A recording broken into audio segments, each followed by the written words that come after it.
Alors pour moi, la e-santé, ça représente toujours, déjà en premier lieu, je ne sais pas pour toi Sylvie, un outil de facilitation pour se parler, pour se coordonner entre tous les professionnels de santé.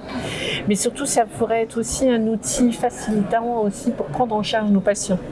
On est tous débordés, on a la conscience des fois d'être obligé de laisser des patients de côté. Et non, on ne veut pas ça. Si la e-santé peut nous apporter des outils de prise en charge, par exemple l'insuffisance cardiaque, parce que c'est notre dada, mais pas que, en exercice coordonné, et ben voilà, nous on souhaiterait, je pense toi aussi Sylvie, le télésuivi, pouvoir suivre à distance. Nous, en tant que kiné, on veut faire de la réhabilitation à l'effort. Ben voilà, ça doit être un outil.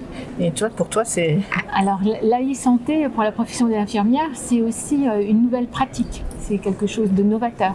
Il va falloir qu'on accompagne nos collègues à la mise en place de ces nouveaux dispositifs qui vont nous permettre de répondre dans un premier temps aux besoins des patients sur des territoires où on peut rencontrer une désertification médicale, mais pas uniquement médicale. Des autres professions de santé, on a du mal à trouver parfois un kiné, une sage-femme, un dentiste.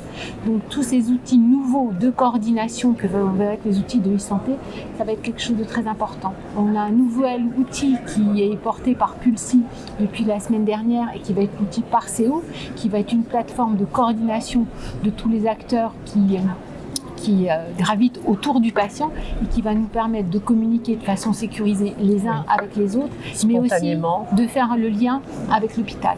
Donc ça, c'est déjà quelque chose d'important dans la coordination. Et puis, on va avoir aussi la mise à disposition d'outils connectés. On parlait de patients insuffisants cardiaques. On est dans une communication grand public sur la définition de l'insuffisant cardiaque avec les nouveaux critères que sont EPOF, l'essoufflement, la prise de poids, l'œdème et la fatigue.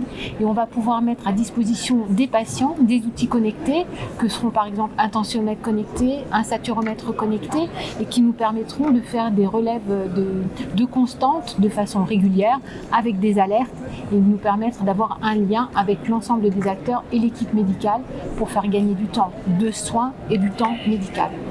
Et surtout, ce serait un moyen pour le patient d'être acteur de sa prise en charge, de sa santé.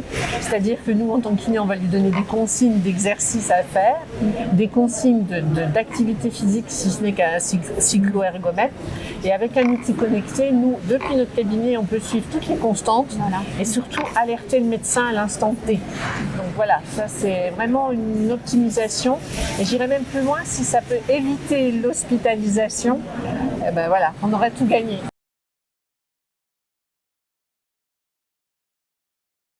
Pour notre profession kiné dans la prise en charge d'insuffisance cardiaque, concrètement, c'est le cardiologue a vu le patient et il souhaite que le patient soit réhabilité à faire de l'effort.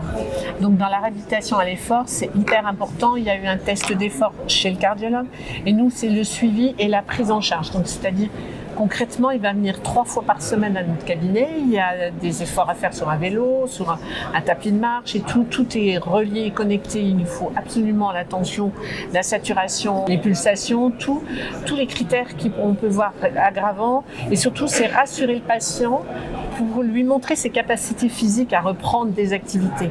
Donc s'il voit qu'il peut pédaler pendant un certain moment et que tout se passe bien, c'est le mettre en confiance. Et on a un rôle aussi en coordination, c'est l'éducation thérapeutique du patient.